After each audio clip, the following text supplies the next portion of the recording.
Okay, I'm just going to do this video because it's a slightly different thing this time. I'm going to read out a manifesto I've written based on recent news.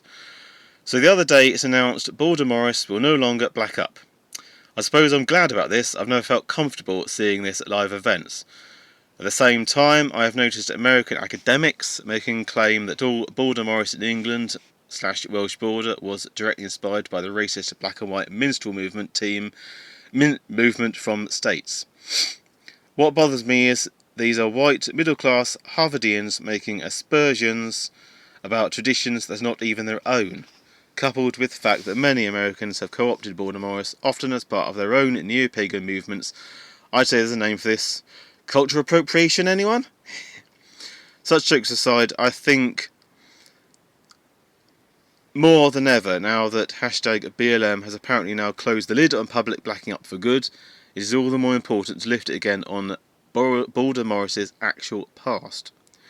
Now, in the 1540s, Welsh workers fighting for equality with English counterparts invented, like the Luddites, a fictional freedom fighter and called her Rebecca. There were many disguises, but the usual one resorted to was coal on the face and hair, making them unidentifiable. As a result, laws called for an end to Border Morris in the areas of the marches because both the Rebecca rioters and the Morris used blackface. Crucially, nowhere in the sources does it actually claim blackface began with the Rebeccas. The roots of this seem to go further back to the age of the reconquest of Spain by Christendom in the 1400s.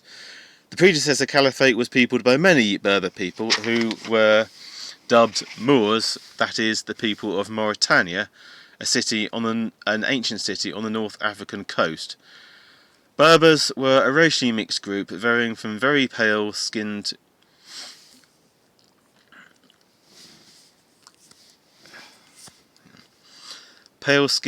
Europoid folk to sub-Saharan West African appearance. Roman reliefs depict Mauritanian cavalrymen with dreaded hair as a form of military fashion.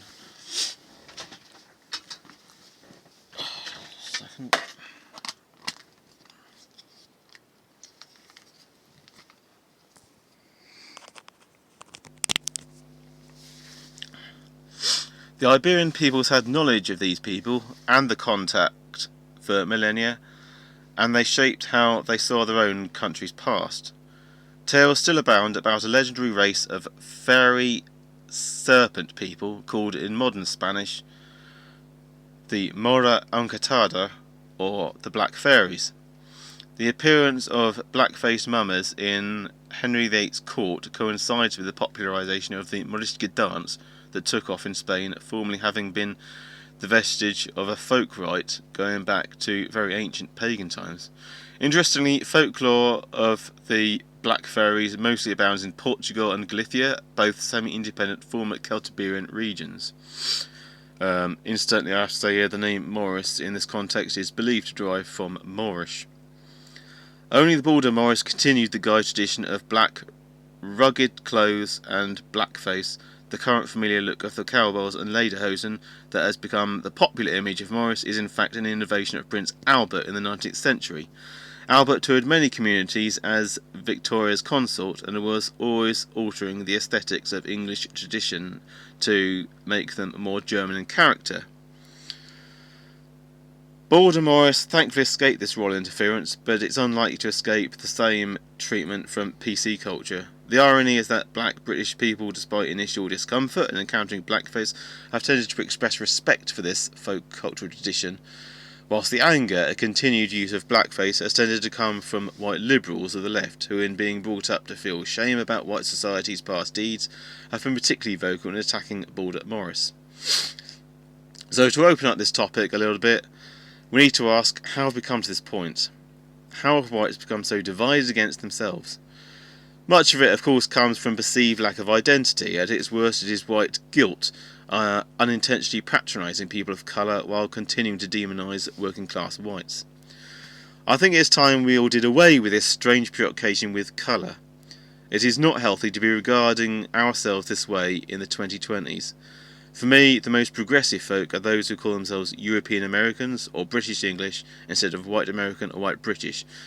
This is not necessarily an issue readily affecting white Scottish, Welsh or white Irish, all of whom retain a secure sense of national identity. English history has been a messy, chaotic affair characterised by violence and political and religious turmoil from the start. Centralised government has proved a sticking plaster unable to work. Different parts of the English nation require different forms of employment depending on the cultural or environmental lifestyle of these communities. For instance, Devon is farming and herding, coastal Norfolk is fishing and crabbing, and for various remaining working class communities the main choice is cleaning. Consequently, each community votes based on parties whose policies speak specifically for them, but instead of focusing attention on their needs, the metropolitan overlords demonise them as lazy, inbred, racist and hostile to outsider interference. Yet, if we do tend to jump on nationalistic English bandwagons in proud displays of Englishness, it is because this mindset has been foisted on us by an elite that, except superficially, have never truly regarded themselves as English.